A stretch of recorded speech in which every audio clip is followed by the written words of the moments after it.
OK. Ma prochaine conférencière, elle et son homme, Thierry, en fait, je pense que ça fait 5 fois, si je ne me trompe pas. On va dire 4. Elle pourra nous le dire, qu'elle revient au Québec, au Canada, parce qu'elle provient de l'Europe, dans la dernière année. Jamais elles étaient venues au Canada et ont décidé de faire acte de foi pour une première fois, dire, je vais aller voir au Canada, voir si je peux faire une retraite avec François. Puis Amoureux, il a fait une retraite. Après ça, Sonia a fait une retraite. Thierry est revenu. Puis Sonia est rentrée dans One. Puis ils reviennent par la suite. Ils viennent au Weekend Ubuntu. Et là, pour eux, c'est rendu normal, là. Là, 1 an, c'était pas normal de faire des ponts comme ça. Mais dans notre communauté, entre autres Ubuntu, il y a tellement de liens maintenant entre le Québec et l'Europe, c'est complètement hallucinant. Les gens de l'Europe s'en viennent ici, les gens du Québec s'en vont de l'autre côté dans les événements. Il y a un mix qui est incroyable. Puis aujourd'hui, mais c'est rendu juste normal pour eux autres prendre l'avion, revenir ici, comme plusieurs One ont fait dernièrement.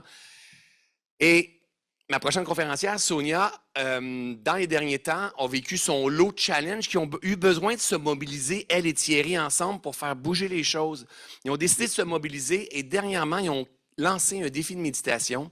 Ils ont fait plus de 600 inscriptions à leur défi de méditation. Et ils ont... Ouais, bravo, exactement! Mais quelques semaines avant, c'était comme... rien qui marche! Pas grave, c'est génial. Moi, quand le monde arrive en disant « ça marche plus », « yes sir ». Écoute-moi maintenant. Si tu continues comme ça dans 1 mois, t'es où? Dans 2 mois, t'es où? Dans 3 mois, t'es où? Je suis pas capable de te payer. Justement, là, il faut que tu appliques. Et là, en fait, se sont mis en mouvement, ils ont mobilisé leurs forces, ils ont appris à faire ce qu'ils avaient besoin d'apprendre. Ils sont tombés dans leur alignement d'enseignants. Ils ont un impact énorme sur des gens, plus de 600 personnes dans un défi de méditation et de pleine conscience, plutôt dernièrement. Ils sont tellement beaux. Mesdames et messieurs, je demande d'accueillir chaleureusement Sonia Besbert!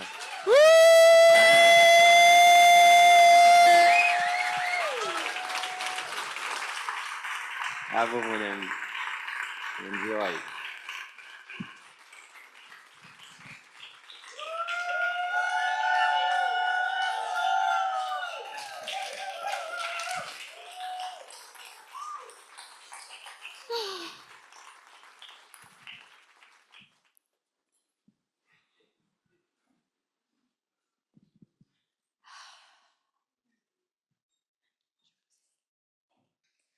J'ai besoin de vous regarder. C'est un rêve qui se réalise. Il y a 10 ans, j'étais sur scène pour la première fois, devant 180 personnes. Et je passais juste après une artiste. Pour moi, c'était un clin d'œil. Pour moi, Isabelle, c'est une artiste. Et je me suis souvenue de quelque chose. C'est qu'à la fin de ma conférence, j'avais dit « Ce qui n'est pas transmis meurt avec nous. Ce qui est transmis continue à vivre. » Sauf que, pendant les années qui ont suivi, j'ai pas forcément beaucoup transmis. Je me suis laissée emporter par mes peurs. J'avais des rêves. Je ne sais pas si vous avez des rêves. Est-ce que vous avez des rêves que vous ne réalisez pas? Je venais d'être checkée très fort. Je parle québécois maintenant, vous avez dit. Checkée. Ouais, ça fait 5 fois que je viens au Québec. Je venais d'être checkée très fort il y a 10 ans par un burn-out. Un burn-out parce que je n'avais pas respecté mes valeurs, parce que je travaillais trop. Vous savez, dans la capacité adaptative, le cadran, j'étais à droite, dans la zone rouge. Et donc j'avais connecté avec mes valeurs. Pour moi, c'était important de transmettre. J'ai fait des pas, j'ai partagé. Et puis je suis repartie en arrière. J'étais cette femme qui voulait être parfaite. Aline en a parlé tout à l'heure. Le contrôle, la recherche de perfection. J'ai grandi avec ça. Je pense à mon père et je sais qu'il est là quelque part. Mon père a mis fin à ses jours il y a 5 ans. Mon père était un homme qui voulait être parfait. Il fallait rien qui dépasse. Il était peintre décorateur, il faisait des travaux exceptionnels. Mais il ne fallait qu'il n'y ait rien qui dépasse. Et puis, il ne fallait pas faire de bruit. Il ne fallait pas se faire remarquer. Il ne fallait pas montrer ses émotions. Et moi, j'ai grandi avec ça. Et puis, quand j'ai pris la parole, la première fois, il y a 10 ans, sur scène, je me suis rendu compte que, waouh, j'adorais ça. Et qu'en plus, les gens venaient vers moi pour me dire, Sonia, j'adore ta voix. Mais j'avais mes patterns. Alors j'ai rencontré François en 2016, à Paris, à l'Académie Zéro Limite. Ah, j'étais motivée après mon burn-out. Je voulais devenir une web entrepreneuse. Je voulais transmettre la méditation parce que grâce à la pleine conscience, je m'étais guérie de mon burn-out. La nature aussi, Guylaine, on a ça en commun, elle le sait. J'ai repris un sac à dos à ce moment-là. Mais voilà, les patterns étaient là et mon corps a parlé à nouveau. Vous savez, un burn-out, le corps, il parle. C'est physique, le burn-out. J'avais des symptômes de tous les côtés. C'est mental aussi. C'est émotionnel et c'est spirituel. On est déconnecté de son âme quand on fait un burn-out. Est-ce qu'il y a quelqu'un ou plusieurs personnes ici qui ont fait un burn-out, qui savent ce que c'est? Il y en a beaucoup. Moi, il m'a beaucoup appris ce burn-out. Mais les schémas étant là, je ne m'étais pas guérie. J'étais toujours dans mes peurs. Je ne prenais pas la parole, ou quand je la prenais, je préparais tout. Là, j'ai rien préparé. Rien. Parce que je veux me guérir dans l'espace. Ça veut dire quoi, se guérir dans l'espace? Parce que souvent, on entend François parler de ça. C'est l'expérience directe. Est-ce que je peux consciemment programmer, me reprogrammer dans l'expérience directe? Faire les choses différemment? Et là, c'est ce qui se passe. C'est que la perfectionniste, la tendance à la perfection, ça fait déjà des mois, voire même des années que je déconstruis ça. Mais là, c'est un cap de plus. En ne préparant rien, je suis en train de dire à mon cerveau, « Hey, on peut faire autrement. » Je me guéris dans l'espace, je me reprogramme. Mais ça n'a pas été si simple, parce qu'il y a 3 ans, j'étais de l'autre côté du tableau de bord de la capacité adaptative. J'étais du côté gauche, j'étais dans l'apathie. Parce que tellement j'avais peur, j'étais déconnectée. Je ne me mettais pas en action. Je ne respectais pas mes valeurs. Et puis j'avais tellement peur de l'avenir parce qu'en plus, je ne gagnais pas d'argent, j'étais plus salariée. Alors mon corps a recommencé à parler. Je ne sais pas si vous avez un lien fort avec votre corps. Moi, grâce au burn-out, j'ai reconnecté avec lui. Lui, là, ce corps, ce véhicule si précieux, parce que c'est grâce à lui qu'on vit. Est-ce que vous vous rendez compte que grâce à votre corps, vous êtes en vie, vous êtes ici, avec vos amis, avec votre famille? Moi, je ne me rendais pas compte. Et le burn-out m'a aidé à ça. « Et donc, il m'a ramené encore, il y a 3 ans. d'un seul coup, je me suis mis à avoir des brûlures dans le corps, du feu à l'intérieur de moi. Il n'y avait rien, on voyait rien. Donc en plus, mon médecin me disait, bah non, on voit rien. Ouais, mais moi j'ai du feu dans mon corps. Et en fait, il s'avère que j'ai un dérèglement du système nerveux. Alors j'ai vécu des traumas aussi.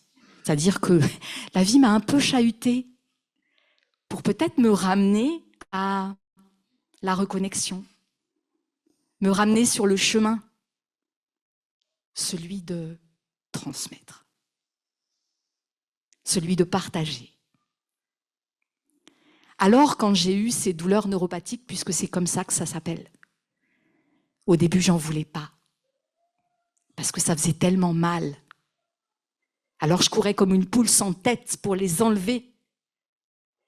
Mais ça se calmait et ça revenait. Ça se calmait et ça revenait.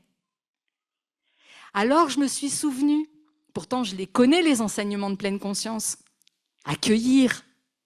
Ouais, facile à dire quand tu as super mal dans ton corps, que ça brûle, tu peux plus dormir, tu peux plus manger. Ben en fait, une de mes clés, ça a été ça. Ça a été d'accueillir, de m'incliner, de m'agenouiller. J'étais par terre, comme ça, dans la nature. Et j'ai dit, ok, je m'incline. Je ne sais pas ce que ça veut dire. Je sais pas. Je savais que j'écoutais pas mon âme, mais je ne savais pas à quel point. Je m'incline. Montre-moi. Et à partir de là, j'ai eu une chance incroyable. C'est que j'ai un chéri qui est là. Il s'appelle Thierry, mon chéri. Et j'ai envie que vous l'applaudissiez.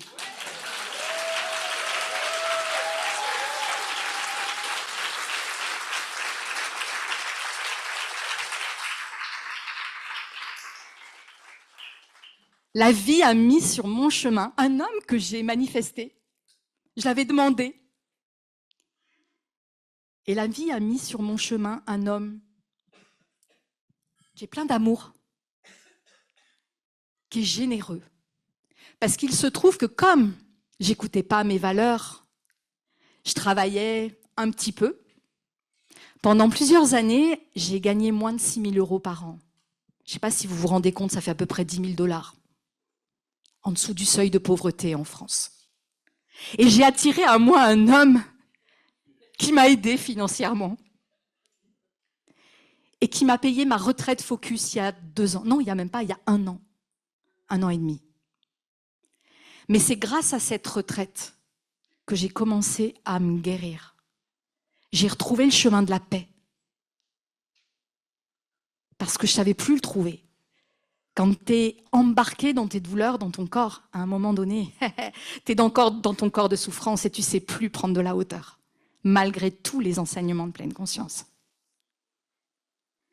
Et donc, je suis venue à Focus pour la première fois. Et derrière, j'ai embarqué dans One. J'avais pas l'argent. Et pourtant, quand François l'a annoncé, il fallait que j'y aille. Alors j'ai embarqué. J'ai demandé de l'argent, j'ai demandé à mon frère de me prêter 5 000 €.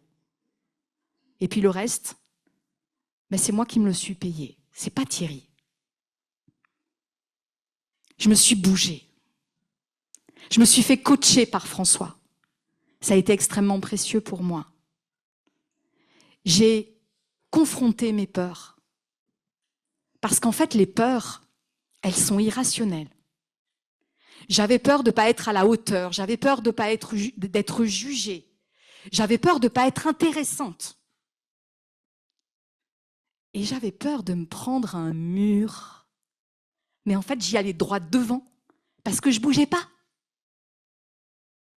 Et c'est là que François m'a dit, ce serait chouette que tu mettes ton énergie en commun avec Thierry. Et donc, on a mutualisé notre énergie. On s'est mis en mouvement tous les deux. Il y a même pas, je pense que c'est il y a 1 mois. Il y a 1 mois, on a décidé de lancer notre défi. la pleine conscience, les yeux ouverts. Incarner la pleine conscience, les yeux ouverts. Donc on est tous les deux, vous le voyez ici. Parce que, en fait, on a mis en commun notre énergie, mais aussi toutes nos compétences et nos qualités. Et c'est extrêmement puissant. On a attiré à nous, comme François a dit, 600 personnes. Alors évidemment, c'est aussi grâce à François, parce que François, il a partagé sur son réseau. Mais en même temps, c'est aussi notre manifestation. On était alignés, sinon François, il ne nous aurait jamais partagé. Et derrière, on est allé plus loin que ça. C'est qu'on a vendu un programme. Nous qui rêvions, moi qui rêvais, j'ai fait l'Académie Zéro Limite en 2016 pour être web entrepreneuse. Et ça y est.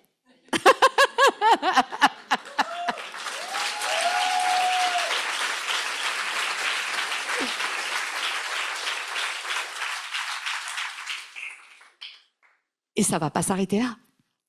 Là, on a vendu un premier programme. On va recommencer. On a l'intention, évidemment, d'animer des retraites. Et de venir aussi sur le sol québécois pour animer des retraites. Et moi, j'ai la chance d'avoir mes clients, des premiers clients au Québec. Que ce soit en coaching, que ce soit en qualité de vie au travail, parce que je suis aussi consultante en qualité de vie au travail en France. Mon intention, c'est de travailler à l'international. C'était mon rêve quand j'étais petite fille. Je voulais voyager. Je voyage et je fais voyager.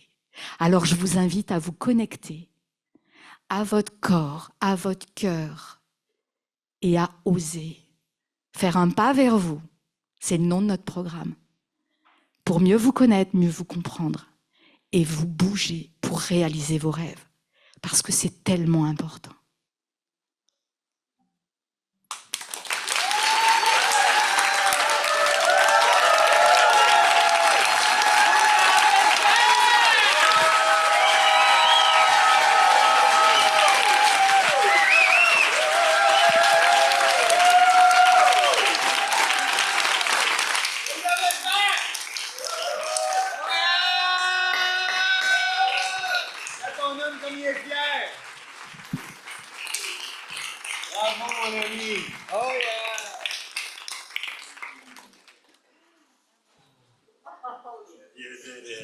Merci, bravo, bravo, de toute beauté. Ah! Ton homme il est en amour, là. Va passer une belle soirée.